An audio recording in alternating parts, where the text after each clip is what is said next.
Welcome to Revolution Against Evolution. I'm your host, Doug Sharp. And your co-host, Rich Gear, here as well. And we are, which chapter are we on now, Doug? I'm trying to, chapter 9? I think we're on chapter 9. Yeah. And it's about the Grand Canyon. Yes. And we're going to talk about something that's actually not in this book, at least only superficially I talk about it. But, Right. But we're talking about the Great Grand Canyon Strata Mixup. Yeah. Is that considered an unconformity or a nonconformity? Or yes? Depending on which part of the Grand Canyon Yes, but it's got examples of all of them. Yeah, but the part we're talking about tonight, because it's in the Kaibab Trail, right? Yeah, it's on the North Kaibab Trail. It's the unconformity. Unconformity.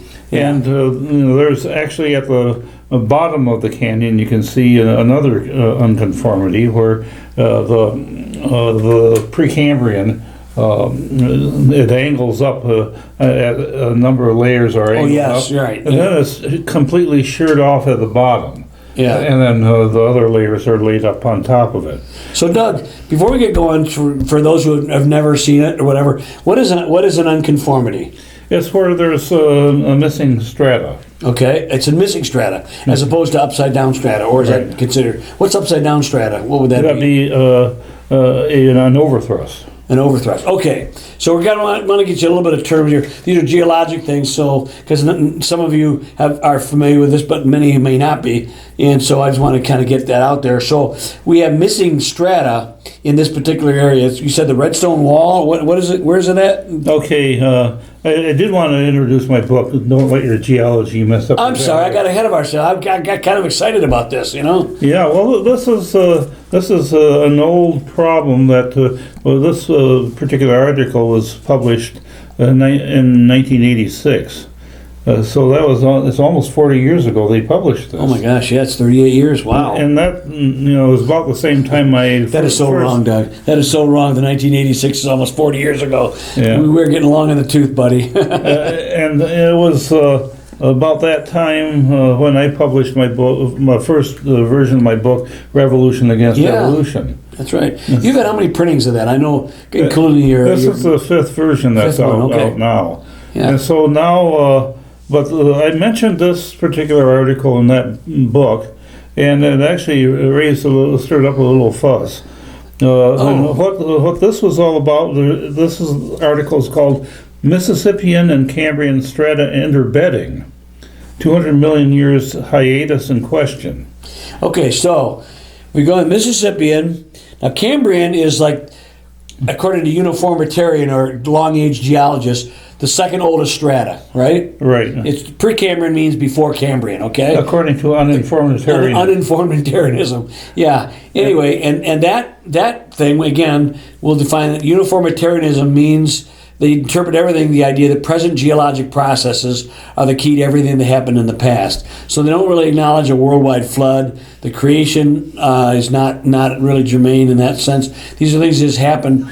Although that's been kind of, I think in recent years, specifically as we've seen modern catastrophes, a lot of it's been sort of thrown by the wayside until they want to default to it. But the reality, a lot of it, they've seen things just from Mount St. Helens to they only use catastrophism only when it works for them. Yeah, that's exactly. But they get it explains the vanishing of the dinosaurs. Yes, apparently. like the big meteor. Anyway, so the Cambrian Mauve limestone and the Mississippian red wall limestone are two different layers that are supposed to be 200 million years apart.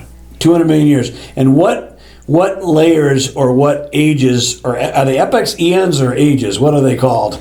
Yes. Okay. Fine. Any of those will work. Okay. For what we talk about, and most of you have seen the geologic column at some point. So what we have after the Cambrian, supposedly, what's the next one that supposedly comes up? Well, there's supposed to be Ordovician. Ordovician comes next. Silurian. Okay. Or Silurian. Devonian. And then there's the Mississippian. Okay. All right. So Devonian. That's supposedly the age of fishes, I think, or whatever. Right. And then you have the Carboniferous, Isn't that broken up into those two sections, Mississippian and Pennsylvanian? That's what Carboniferous is you have to go Permian, the Triassic, Jurassic, and then Cretaceous. It's been a while since I've gone over this thing because I've rejected it for so long. But yeah, I thought there was two. It was kind of like two subdivisions in a major in the Carboniferous. But okay, that aside. So anyway, Mississippian. Does that come before the Pennsylvanian, or is that? Yeah, I think it's in there somewhere. Okay, all right. But anyway, not having it right in front of me, I don't. That's fair. That's fair. We're just doing it on the cuff in this respect. But the point of it is there's not only missing strata, but the strata that we have. What is unique about these? They're interbedded. They're interbedded. Tongued like this. Okay? So what you've got is you've got a Cambrian.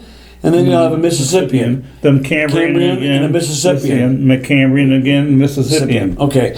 And I don't know of really any real way that you could explain that based on a uniformitarian model. I don't see how that could even work. But with a tidal and a worldwide flood, things can happen because the layers are basically interpreted by what kind of fossils they're found in them. Isn't that correct? Yeah. Yeah. So you can watch back and forth. So anyway, what and I used to do this before the show, and basically, what are the explanations they try to give for this, or to explain this? Well, one of the things that happened was that someone got a hold of my book and saw this listed here, and he said, "Well, this has got to be easy to refute," and so he challenged me on this, and he says, "Well, get me in touch with these guys, and I'd like to write a refutation of what they're talking about," because you have the Temple Butte Formation, which is a layer, Devonian, that's in between all these, and so this probably indicates that they're wrong, and they didn't mention it. Well, they actually did mention it in this article. Okay. And so he was wrong about that, because he said in this particular spot it was absent. Okay, all right. But the Devonian is actually in some of this as well? Well, you can find the Temple Butte Formation in little spots in between those layers elsewhere, okay? But on this particular place, which is on the North Kaibab Trail, they actually commissioned a study where they visited the site twice. And it's actually a little bit of a hike. You have to actually go to the North Rim. Okay. And then hike down about 2,000 feet to where this anomaly is. Okay. And you can actually see it labeled. Apparently, it's labeled there that have this interbedding here, and it's a kind of a interesting thing. I think it was Clifford Burdick who pointed this out. Of course, he's dissed by all the evolutionists as the perpetual gadfly. Well, yeah, he was there long time. Oh, hey, how long has he been gone? Well, he's been gone since the 70s. Yeah, because he was published something on this in 1966 or something like that. Way back in the 60s, yeah. So anyway, there's a lot of these, but he talked about this, and so they went to investigate this, and they, these three geologists, William Weisberger, George Howe, and Emmett Williams, all worked on this particular thing. These are sort of like the founding fathers of the Creation Research Society. And so, they're pretty well knowledgeable about this particular thing and in the ways of geology. Sure. And so they studied this particular place twice, and one of the things that he criticized them about was that, well, if you're going to have such an important find, you're going to have to do it a whole bunch of times, not just twice. But my question to him was, well, you haven't even been there. So how can you actually do a analysis of what they're saying by not even taking a look at it? The guy never even. Oh boy! And so it's sort of degraded from there, his criticisms, and of course I actually invited him to respond to this in the CRSQ, and they published his letter to the editor, and they responded to it pretty good. So this was from the October 1986 Creation Research Society quarterly, and so this next exchange took place about a year later. Fair enough. And so anyway, that was a very interesting thing that they found, was that you had this interbedding, and how do you explain that? You really can't explain that type of thing, and so it was something that raised a little bit of controversy when I brought that up in my book. Now, Doug, how would a creation catastrophe explanation be utilized for this particular Well, first of all, the 200 million years between them didn't exist, because, Yes. and this demonstrates it very profoundly. But you would have alternating tidal events occurring during the time of the flood, where it shears it off at the top, and it goes out in this direction, and then the pull of the moon takes the tides the other direction, and so it was take the different kinds of sediments and interbed them in that manner. Yeah, it seems to me, I'm going to try to find this. Go ahead and talk, Doug. But in the book of Genesis, there seems to be that indication that the flood was tidal in nature. Right. It talked about the waters going to and fro over the earth, yes. and that gives you like the idea there's tidal. These are And also the uplifting. The mountains rose up and the valleys sank down. Yeah, that was in Psalms that they talked Right. about that. Yeah, right. And so that describes what happened during the flood, is that you had the movement of the continents and at a rapid pace rather than the slow rate. It wasn't continental drift, it was continental sprint is what we were used to saying, yeah. And so they might have moved at the rate of like 45 miles an hour. Yeah, that's frightening when you think continents moving that fast. And that explains also a lot of the mountain building in the trenches, like the Marianas Trenches. So think of it. If you're going to build a mountain, you need some velocity behind the sediment moving up in up above, and where the plates collide. That's where you have the mountains being built at the time. And the sediment would have been somewhat plastic, impregnated with water. Right. So they would be easier moved. I always think about if anything had to do with the rotation of the Earth, was there something happening to pull the Earth back and forth? I don't know about that. I'm not speculating for sure but the magma that's underneath, right, although more viscous and thicker than water, right, would have moved somewhat like that as well, and causing uplifting and downshifting. Yeah, our Earth's crust is just a thin sheet on top of that magma. I know. And so when the plate tectonics model has it actually sucking the continental crust into the magma. Magma, yes. And so there was a pull on it that caused that movement, and it sort of reversed and so the mid-Atlantic ridge is all volcanic in that. Yes. And the ocean basins are pretty much basalt. I find it fascinating, Doug, that we as creationists believe, like the evolutionists or the long-age geologists, that at one time probably there was one major continent on the Earth, which they talk about, and they call it Pangea, I think is what they call it. Mm-hmm. And but the Mid-Atlantic Ridge is probably where they began to split apart. Whatever caused that thing to happen, it's very. You can see the big stripe. I mean, literally all the way in there. The big geologic maps or the radar or whatever they got down there. You can see the pictures of them, and it's frightening when you think about that. That split apart would have been. Oh my goodness! I thank you, Lord, that I was not alive during that time. Yeah, well.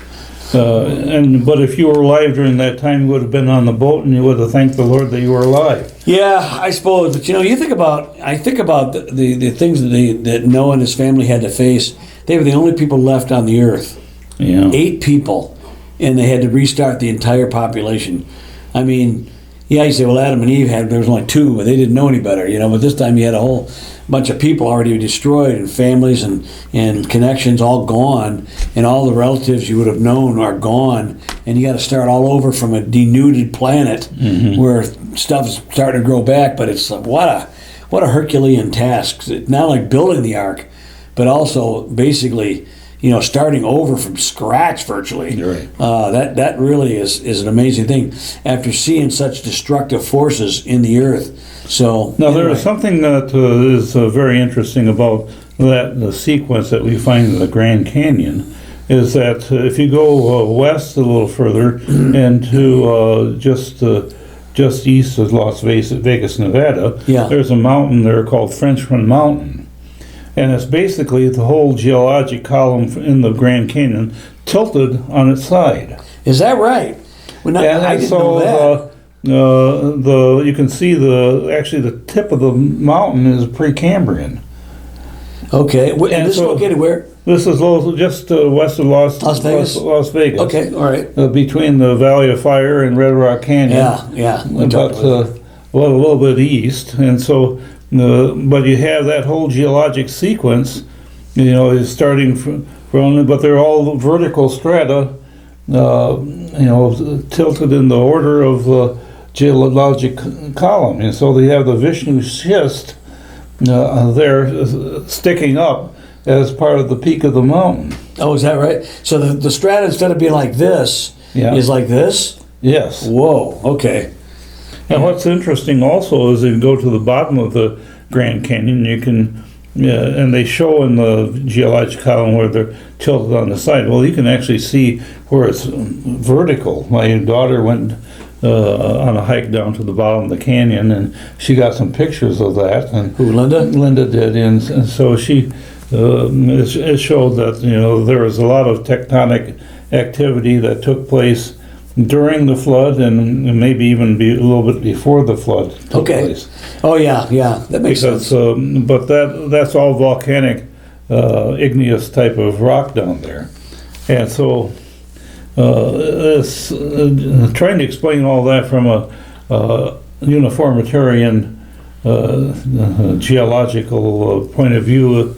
I really can't defend that. Well, I know it's all set up for one reason only. That's to basically disprove the chronology and the historicity of biblical statements that are very plain and clear. It's amazing how Christians and people who I believe that they're sincere Christians, I don't have any doubt about that, how they get sucked into this belief, trying to compromise. And I don't even think they're compromising. They think they've been heard so much about this millions of years scenarios. They don't really know of any other way to think about things like that. And that's all the propaganda, if you will, all the from the education to the government to the TV shows. It's all uniformitarian, Doug. And what we're showing here is that this uniformitarian really doesn't explain a whole lot. No, I mean, it's just a story made up. It's a story made up because, as we talked about many times before, the entire geologic column really doesn't exist. It maybe something in a couple of local small little areas, if it does exist at all there. Well, but take like the Coconino sandstone. Yeah, that covers a vast area way off into Texas and across the. It's like the whole.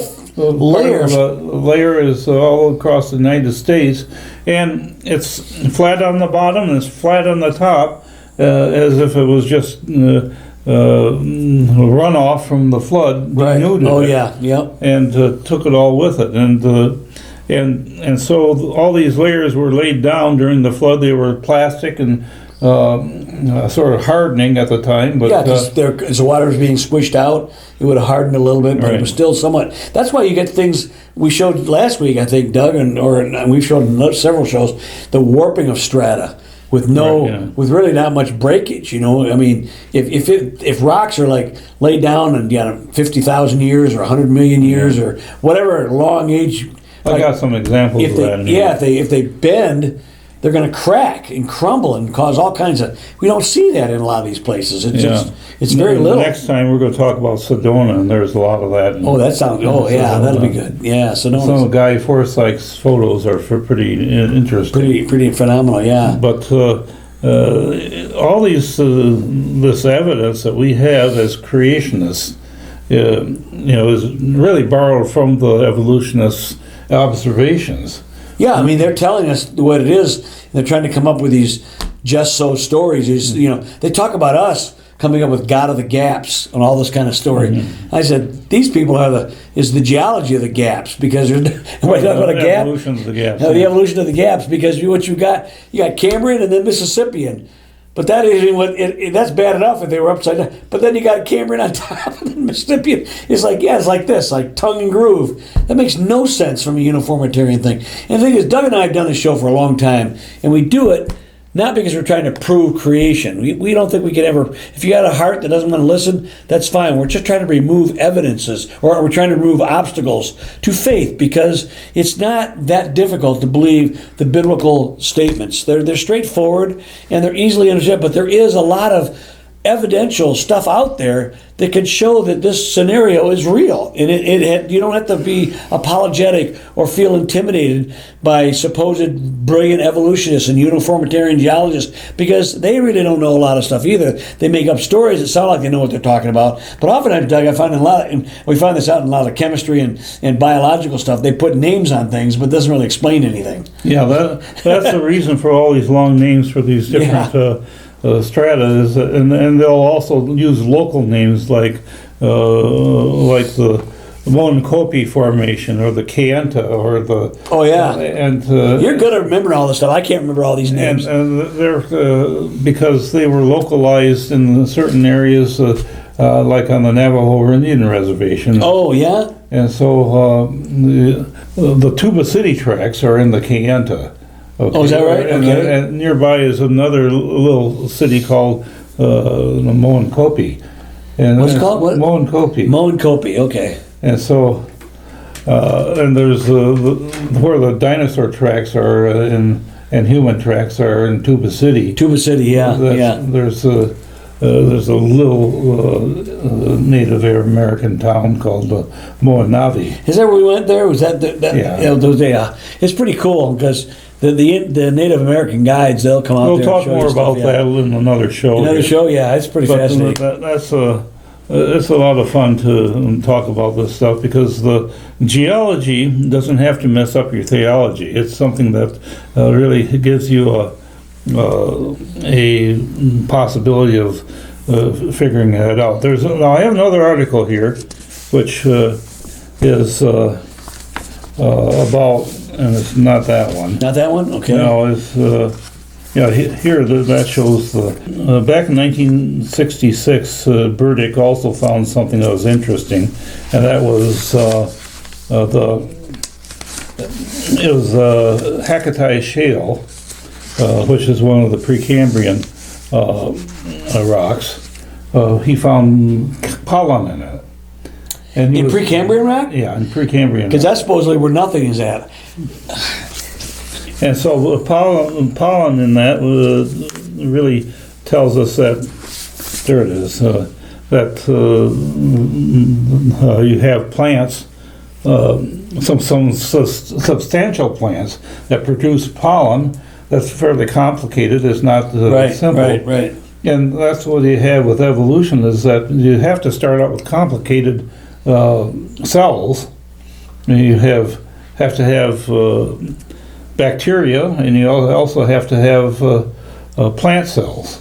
And they're totally different, and yet they're supposed to be the very beginnings of evolution. You know, and it's like, if you don't think too hard about it, it's easy to buy into some of these scenarios. But Doug, as we talked to, we had a guest last week, and the frog in the blender.